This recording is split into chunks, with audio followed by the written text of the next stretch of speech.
Good morning and welcome to HNEWS.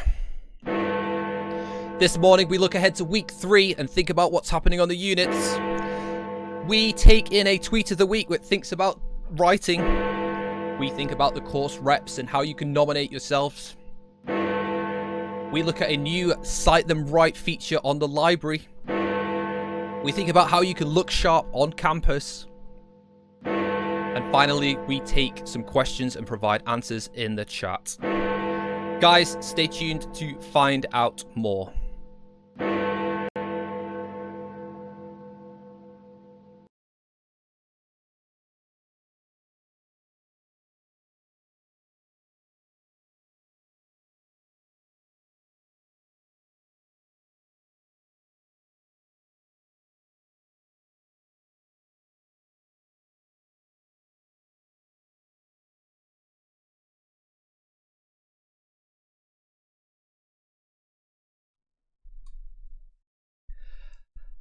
Guys, good morning. Good afternoon, very firmly at the moment. And welcome to episode 3. My apologies that we're going live 29 minutes later than anticipated, but I have just been speaking to myself for the last 25 minutes without clicking the very small button that says go live in the top right hand corner. So I've actually just finished the entire stream talking to myself in a room on my own. So there we are. Fantastic. Please accept my apologies. Trust me, it's more annoying for me than it is for you. I've even closed all of the slides that I was working on this morning. Anyway, let's regroup and move on. Let me get the slides open and then we can kind of go from there. Thank you very much for joining us in the conversation today. If you are watching in the background, I am just going to see if I can get some stuff open whilst we are getting ready. It's very embarrassing and my apologies. So if you are watching in the chat this morning, please let me know so that I know who I'm speaking to. And again, my apologies for the delay starting because we shouldn't have had that problem, but we have. There's nothing I can do about that now. So we're just going to have to move on. So I know Connor, if you're still there, thanks for joining us this morning. I know we have Rosie, who's not a student, but thank you very much for watching. And I apologize for completely messing up the stream. So at least you're getting a good insight as to how it can go wrong. It can go wrong like that. I'm just trying to get my chat box open whilst I'm faffing about here. So just bear with me a second while I figure that out. I can see who's asking any questions. Perfect. Okay, guys, my apologies. So we've got Rosie. I can see you now. Thank you very much for letting me know, Rosie. And my apologies. Trust me, I don't enjoy sitting talking to myself for no reason for 25 minutes. So excellent. And if there's any H&E students watching in the background and you've not disappeared because you're wondering what's going on, fair enough, please do say hello. So I'm going to say everything that I've just said on my own, maybe to an audience this time. So we're going to kick off. Connor, thanks very much for confirming. Connor, I've been talking to you for the last 20 minutes, believe it or not, sort of saying, oh, like, I was wondering why you were quiet because quietness wasn't your thing last week. So thanks very much for chiming in. And if there's anybody else watching, please do let me know so I can say hello and say hello in the chat. We're going to kick things off, for me for the second time, but for you for the first time, with some updates to the units. So what is happening on first year, second year, and third year across the different units that you guys are going to be sitting.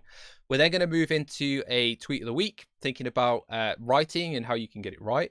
We're then going to move on to thinking about a new library resource, before we then move into how you can purchase some kit to make yourselves look sharp on campus. And then we're going to finish off with some questions in the chat. My apologies once again, guys. I'm actually borderline embarrassed that we're at that point, but never mind. It's fine. We're going to move on and push ahead now. So without further ado, let's have a look at our units for the coming week. So first year students or second semester February starters, this concerns you, so have a listen. So human physiology with Rebecca, we're going to be thinking about the pulmonary system with, she's already posted some guided learning tasks on the Brio site for you guys. You're going to have principles of nutrition with myself.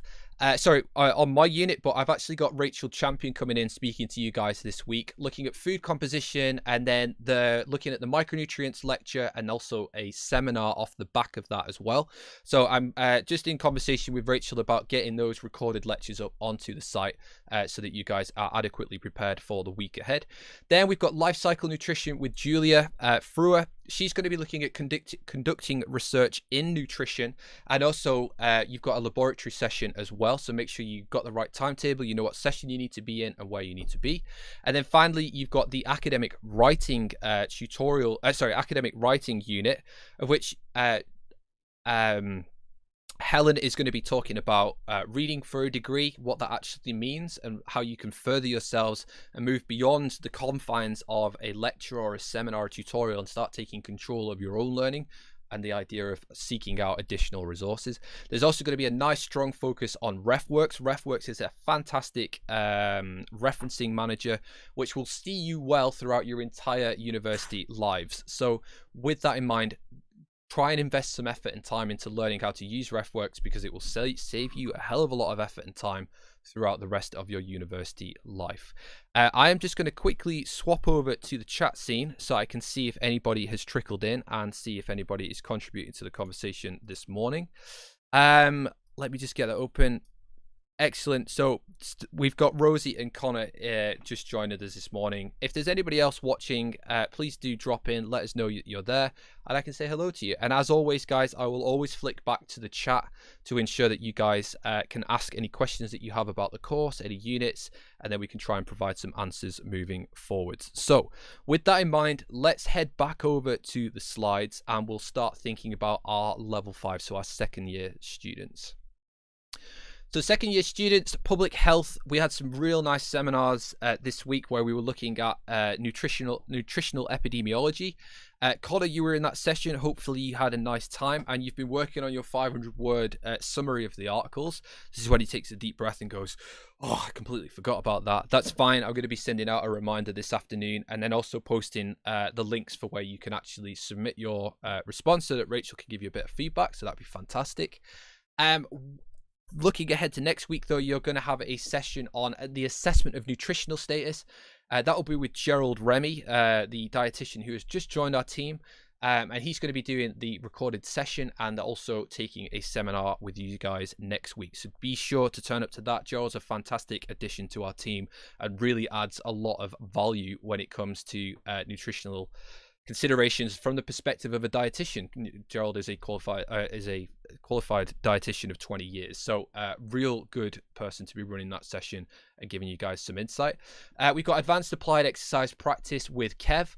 There's been a strong focus on heart physiology and then moving on to adaptations to endurance exercise, so make sure you take a look at the unit site and get involved with the content that's been placed on there. Then you've got the 2 option units. So you've got either got physical activity with Lindsay. She's got a cardiovascular system tasks set up on her Brio site, so please go and have a look and make sure you complete those. And then next week's focus is going to be on obesity and physical activity, so make sure you guys have the opportunity to have a little look at those sessions there. If you've taken the applied health psychology and public health session, then behavior change is the focus moving on that unit. There's lots of really interesting links to different readings that you guys can undertake, and it will really add value if you get your teeth stuck into some of those readings. So do take a look and take the opportunity to have a look moving forwards. Let's head back over to the chat scene. We've got a bit of intermittent sunlight coming into the summer house.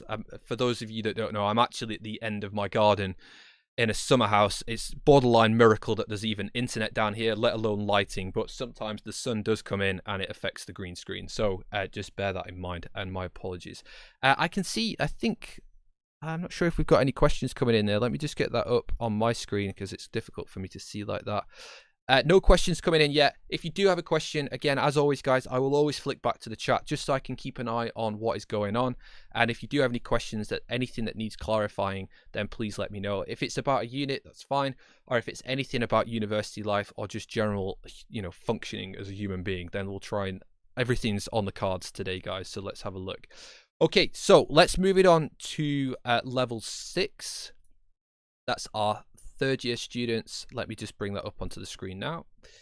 So our veterans of the course, you guys have got it all sussed out. You know what you're doing, where you need to be and when. Great job, guys. And moving on with your dissertation project as well. So the units, nutrition for metabolic health with Julia. You're looking at breakfast and meal timing. So there's a lecture and there's some discussion areas for you guys to get involved with and take a look at. I've just seen a question. I've just seen someone post it in the chat. So I'll do the level 6 and I'll come back. We've got exercise and fitness testing for clinical populations. So Kev, this is Kev's unit. He was talking to me on the benches outside when we were just having a breather. I'd been sat with a mask on for 3 hours, so I came outside and we had a bit of a chat.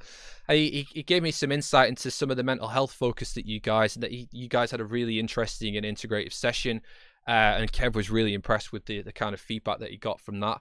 I noticed on the unit site he's passed on a link to a BASES event, which is focusing on mental health within sport and exercise sciences.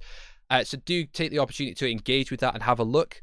And I can also see that there's a task for the 15th of October on that unit site. So make sure you guys take the opportunity to engage with that particular task. And obviously, you know, we're representing health, nutrition and exercise, the best course in the School of Sport and Physical Activity. So let's not let ourselves down.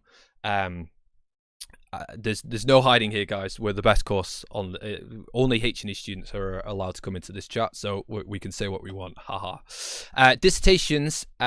Louise has been in touch just to encourage you guys to please reach out to your supervisors and start ensuring that you're engaging with the ethics application process. You will need support on this if you're planning on doing a research project that requires the recruitment of human participants.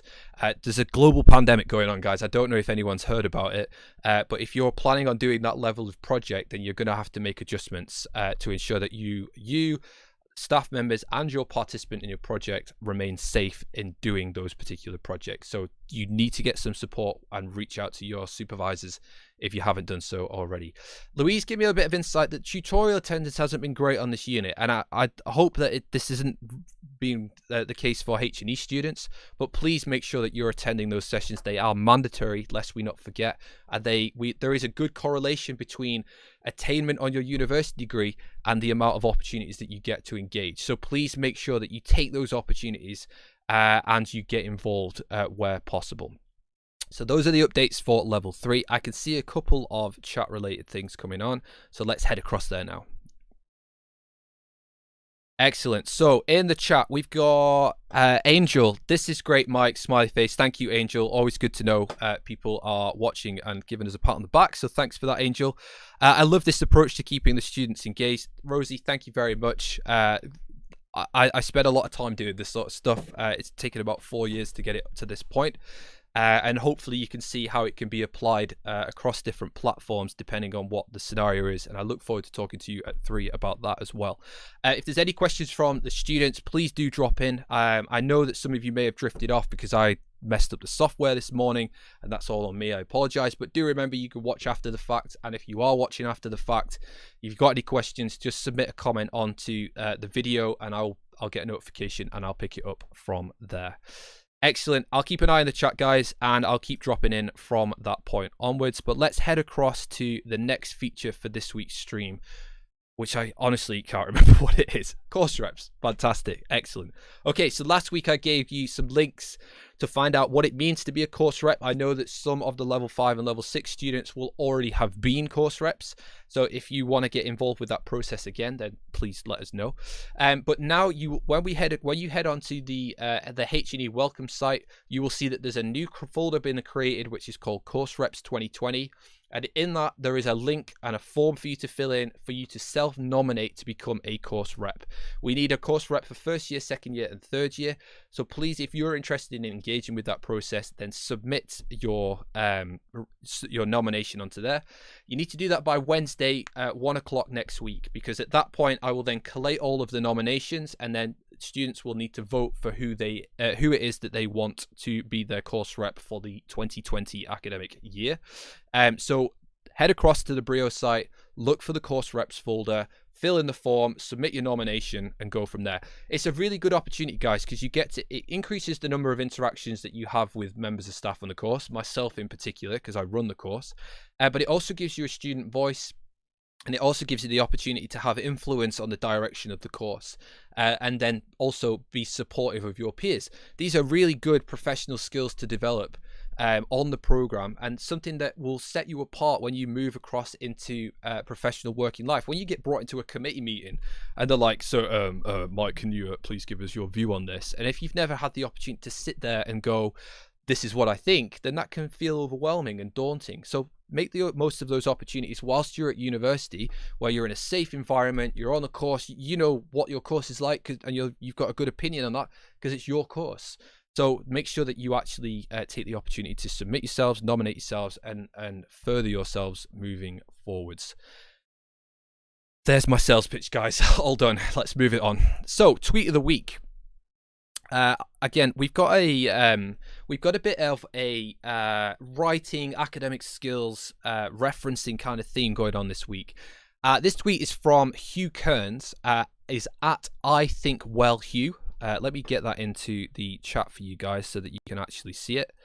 So at I Think Well Hugh, I think it's capital H. Yep. If you use that Twitter handle and search Twitter for his name, then you will find that he is essentially he trains academics to become good PhD supervisors, and he's always very good at maintaining the student perception of academic skills. And the thing that he's focusing on this week is this idea that academics, professional writers, scientists, researchers, insert person here, you know, they're not approaching their research papers or their book chapters or, you know, substantial pieces of text that they're writing. They're not just smashing out the first draft and going, okay, well, it's done now. I'm done. I've finished. It's the best it's going to be. That's not how that works, guys. So when I sit down to write a grant application or a research paper or a substantial piece of work, I write it and I read it and go, that's terrible. We need to rewrite it. So I then rewrite it and it becomes fractionally better. And then I take the opportunity to read it again and go, okay, I can make some changes and adjustments. This bit's not clear. I really want to emphasize that point and it's not very good. So then I rewrite it.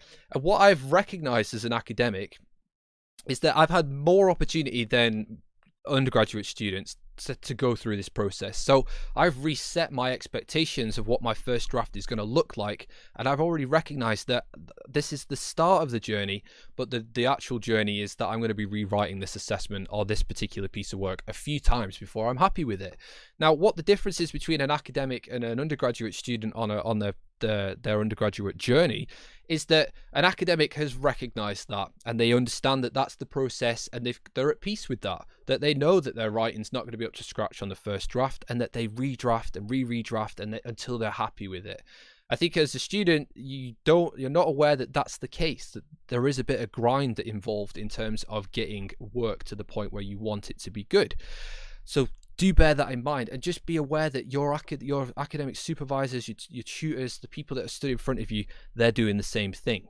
And if anybody tells you that they're just writing first drafts, they're lying, or they're exceptionally talented and they have all the time in the world to have absolutely nailed that. Again, another differentiator I'd say is that an academic, because they've had more opportunities to get this right in the past, they might reduce the number of times that they're actually doing that writing or that redrafting. So it might take them 2 drafts, 3 drafts, rather than the 5 drafts that it currently takes me, because I'm useless at writing. So do bear that in mind. Measure your expectations when you sit down to do a substantial piece of work, and just bear in mind that you're not the only one. This is a thing, and people have to redraft stuff all the time, so don't get beat up about it. Let's move it on, though. Let's move to the next thing. With that in mind, referencing. Now, I've put the stressed head popping off situation going on here, because the amount of times I speak to students and you guys get really upset by referencing, and it just doesn't need to be this way, guys. It's just a case of identifying, how do I reference? Now I need to apply that method moving forward. And the library, Bill Mortimer at the library at the Bedford campus, has been really helpful. And he's just updated the guidance for referencing for you guys to support students and support academics in that process. So there is a new function which is called Cite Them Right. And it's a nice little piece of software which allows you to get your referencing right the first time.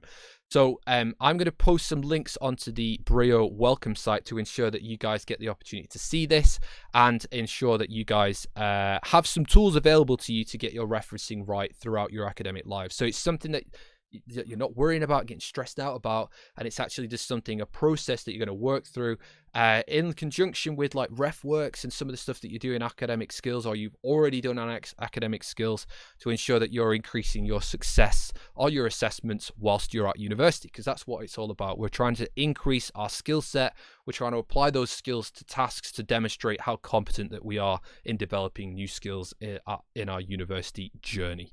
And that looks nice to employers when you're trying to get a job, lest we not forget. So there we are. I will post some links onto the Brio site to get access to these and make use of them, because they're good tools. Now, the final thing that I want to talk about, you may see your peers, you may see staff members cruising about the university with some pretty sharp looking kit, which is the University of Bedfordshire's Nike kit. Now, you might think, oh, yeah, I'd like to get that on, represent the university, represent my course. Then head across to the kitlocker.com/Bedfordshire. Now, you might just be thinking, well, actually, I want to get some nice gym kit, but I'd like a nice 10% discount whilst I do that. Again, head over to the link. Now, for health, nutrition, and exercise students, you guys there's not a compulsory need to do this. I'm just saying, if you want to buy some nice kit, this is how you go about doing it. But you don't actually have to buy that. There's no obligation. It's just that if you want to represent the university and associate with the university, that's grand.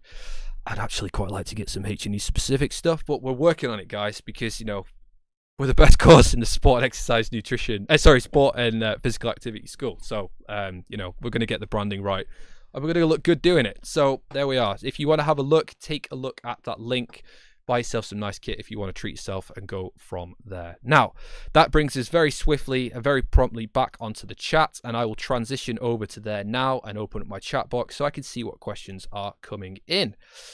Excellent. So, no new questions as yet, but I know you guys sometimes sit quietly in the background, kind of politely waiting for things to happen, and that's absolutely fine. This screen is driving me insane, so let's just try if we can fix that.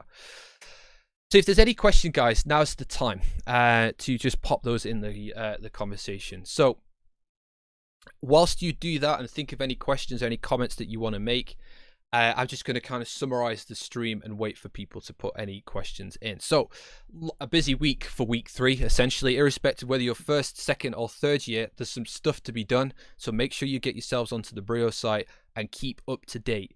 The more that you engage with the stuff week on week, the more in control you're going to feel, and the less reactive you're going to be as you move through the academic year. And that keeps you in a good place. So keep trickling it through, keep on top of the assessments, keep on top of the tasks, keep on top of the reading, and make sure that you engage with the stuff. The more chances that you give yourself to engage with that stuff, the better your attainment will be, and the better your general understanding of the topic will be. So make sure you take the opportunity to do that. It will make you an excellent student, or increase your opportunities, put it that way. I'll be posting links. So the links for the course reps are already there. Go take a look. The links for the library stuff I need to put on, and I would be doing that right now if I wasn't repeating myself for the second time this afternoon, but there we are. And we'll go through there. And then the final thing, if you want some kit, go and have a look at the links, and that will go from there. So Connor has come on and asked a question. Thank you, Connor. Are you able to show the first draft an assignment to a lecturer and ask for advice, or would that be considered cheating? Okay. It's a good question. Now, you will have been allocated a personal tutor, Connor. Now, it's not cheating, but it would be unrealistic to assume that a lecturer on a unit is going to be able to look at the first drafts of everybody's work on that unit. So some units, so for example, my principles and nutrition unit has got 40 students on it. If I was to look at the first draft of all of those students, that's going to be a big job. And to be honest with you, I don't have the time allocated me to do that sort of stuff. Now, that's where the role of your personal tutor can come in, whereby you can ask for a little bit of guidance about writing styles. You might submit 1 or 2 paragraphs to them and just say, could you give me a little bit of feedback as to the sort of style of writing here, and whether I'm kind of hitting the right note, whether it's clear, whether my paragraph structure is good, and whether my referencing seems to be appropriate, sufficient, detailed enough, etc., etc. Now, that's when your personal tutor can really help with that kind of thing and help out. The other option is to kind of say to your unit leader whether they are prepared to show you an example of a good piece of work from a previously submitted cohort. Now that could work quite well. It only works well for like whether the question has changed. Obviously, it's at the discretion of the unit leader first and foremost. They may choose not to do that, but there's no harm in asking. So it gives you an opportunity to think about what does a good performance look like in this particular assessment, and how am I compared to that. Which can always be a good thing. So hopefully that addresses your question, Connor. Measures your expectations a little bit as to what to expect in that regard. Now, I know you were sat, I can't remember the chap's name when we were sat in the seminar. I can't remember his name, but another good thing to do is to, as long as you have a good relationship with this person and you also recognize where the plagiarism line stands, it can be useful to swap your work with somebody else. And the reason I say that is because you get a fresh set of ideas and a fresh set of eyes on a piece of work.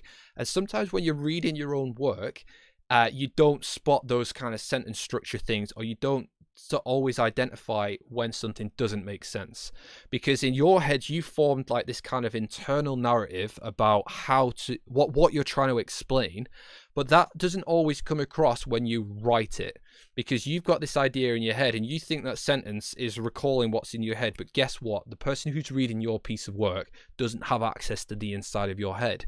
And that skill of being able to effectively communicate an idea that you have in your head and be able to almost dissociate yourself from what's been written and then sit back and objectively go, does this say what I'm trying to say in my head? It's very difficult to do that. Somebody else, when they read it, won't have the information available that's in your head, and therefore they can go, Connor, there's a couple of sentences here, I don't really know what it is you're trying to say here. And then you can go, oh well, I mean this, and they can say, yeah, it doesn't say that. So what I might do is pop in a sentence here just before that, which kind of just sort of sets the scene. And then those two sentences will make more sense. And therefore, you have the opportunity to have somebody else sort of proofread your work, and you can afford the same opportunity back to them. You can get some new ideas about thinking about different elements of that, and then you can kind of streamline that process and increase relationships with people on the course, but also get some of the benefits of having someone proofread your work as well. So it's mutually beneficial. Just be mindful of the fact that you might want to be passing over a paper version, not an electronic version. So it reduces the likelihood that plagiarism will occur. And just be very clear with your partner that, this is your work and you're sharing it in confidence, and that you're not expecting them to rip it off, essentially, because you'll both get in trouble for that.